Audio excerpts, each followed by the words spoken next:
श्रीराम समर्थ. 6 जुलैचे प्रवचन. आपल्याला सद्गुरूचा आधार वाटावा, वेळ प्रसंग येईल तसे वागणे उचित आहे आणि त्याबद्दल मनावर परिणाम होऊ देऊ नये. परमात्म्याच्या चिंतनात मन गुंतले असताना अवांतर गोष्टींचा परिणाम त्यावर होत नाही. जेवढे झोपेल तेवढेच करावे, अभ्यास करावा, पण काळजी न करता सर्वस्वी भार भगवंतावर ठेवून निवांत असावे. आपल्या मनाचे स्वास्थ्य बिघडू न देता आनंदात राहावे. वृत्ती आवरून आवरत नाही, ती परमात्म्याकडे लावली म्हणजे आवरते. राम इच्छेने सर्व चालते असे लक्षात ठेवावे. संकट आनंद दोन्ही भगवंताला सांगावीत.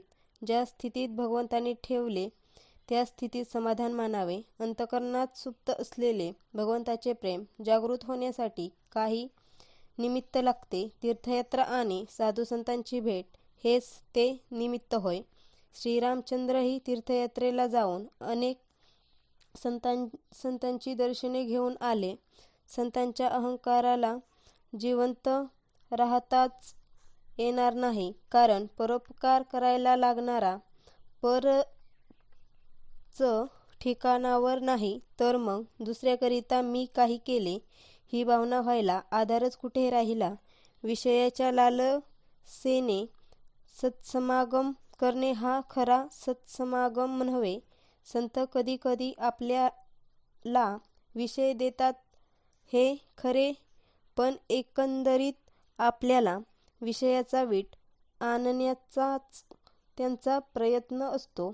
संतांच्या घरी नुसते पडून राहिल्यानेही शुद्ध भाव येईल. भगवंताच्या नामातच सत्संगती आहे, कारण नामाच्या मागे भगवंताचे अस्तित्व आहे. विषयाची उर्मी आहे, मायेचे स्मरण होय, आणि नामाचे स्मरण हे भगवंताचे स्मरण होय. तपश्चर्येचे सर्वात शेवटचे फळ काही असेल तर परमेश्वराच्या ठिकाणी अनन्यभावाने शरण जाण्याची बुद्धी होय. ती बुद्धी आपल्याला झाली पाहिजे. एकदा शरण गेल्यावर आपण उरूच शकत नाही, त्यालाच शरणागती म्हणतात, आणि हीच परमार्थातली अत्यंत श्रेष्ठ गती आहे. आपण आपल्या सद्गुरूचे आहोत असे छाती ठोकपणे सांगत चला. काही नाही केले तरी चालेल, पण आपले सद्गुरू आपल्या मागे पुढे आहेत अशी दृढ भावना असावी. मला सुखदुःख दोन्ही नाहीत, पण तुम्ही दुःखी झालात तर मला दुःख होते, तेव्हा तुम्ही मनाला दुःखच होऊ नये असे वागा.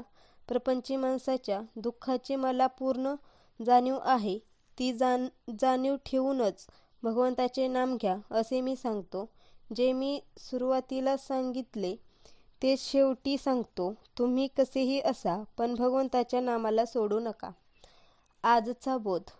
तुम्ही नुसते नाम घ्या, बाकीचे सर्व मी करतो.